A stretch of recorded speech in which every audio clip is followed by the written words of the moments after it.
This is a Chuki beat production.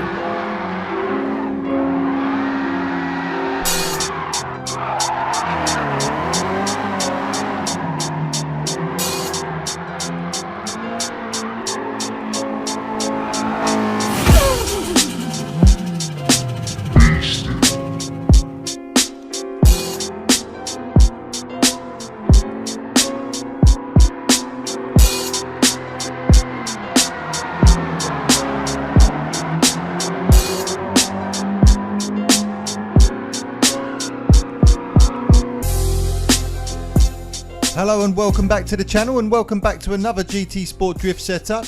This time round I'm taking another car from update 1.38. It's the Renault R8 Gordini. I've probably spent the most time with this car since the update. I actually think it's my favourite car from within the pack. Certainly from a rally point of view. If you've been following the channel for a while, you know I quite enjoy the rally setups and just generally messing around on the rally courses within GT Sport. And this car reminds me a lot of another favourite of mine, which is the Alpine A110, obviously the classic version. It feels very, very similar. And again, just like the Alpine, this as a drift car works really well. It's buttery smooth, you can't really go wrong with it. There's just the right amount of power because the weight's so low. And I just think you can have a lot of fun. Now, it's definitely not going to be for absolutely everyone, but at 80,000 credits, I don't think it's too bad a price for this. It may just be the low power that, you know, some of you don't get on with. But at the same time, it is certainly better, or it feels a lot better than the AE86 that came out within the same pack. And like I say, I've been having a lot more fun with it, although the car is obviously far less iconic. Anyway, I'll stop jabbering on, and what I'll do is I'll take you straight over to the settings now. I can show you what I've come up with and explain a little bit further. Just before I do go through these settings, I will just say there is one major flaw to this car, and that is the fact that it's been put into Group X. I'm not entirely sure why. It's certainly not going to be competing with any or most of the other cars within Group X. It just seems like a really strange place to put it. But there we go, that is one thing you need to factor in if you're buying it to be competitive, because the chances are you probably won't be. But getting onto these settings anyway, power level wise, you're going to want to take this all the way to the top, get as much as you possibly can. Take it all the way up there as well to 240%, which is going to give you 244 brake horsepower. Weight reduction wise, same sort of situation here. You want to try and get as much of the weight off, so the car will obviously get that much quicker and more responsive. With that, again, I've taken it to level 3 there, taking it to 90%, which is as low as you can go, which is going to leave you 765 kilograms. Traction control, as always, is set to 0.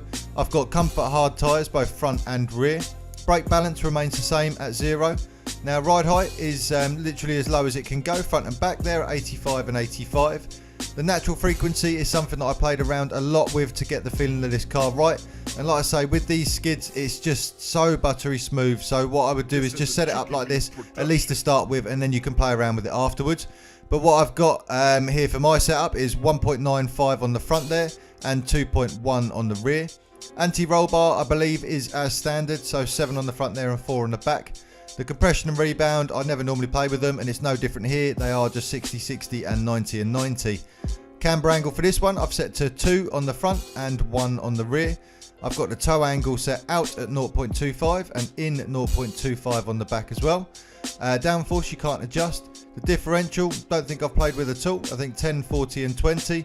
And to be honest with you, with the gears, all I've done is fully customised there, set it to 1, 2, 4. Now, I did play with this quite a lot, and to be honest, I just found whatever I did made it a little bit worse. So actually, the main settings there, just set it to 1, 2, 4, leave it as it is. They will all come out like that, and that seems to work perfectly. I do really hope you enjoy this car. I think a lot of people will have overlooked this one for a drift setup, just down to its poor power really, more than anything else. But like I say, I've had a lot of fun with this. I continue to enjoy it. The same with the A110. I just think they're great little cars to mess around with. As always, if you would be kind enough to subscribe to the channel if you haven't done so already, give the video a like, it really helps me when you do, and use the comment section to let me know if there's any other cars you'd like to see me doing setups for, and also just to give me feedback on this build and what you think of it. Now, as I always do, I'm going to leave you with a little bit more footage of me just messing around with the car, so make sure you stay till the end, and I'll see you all on the next video.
This is a Chuki Beat production.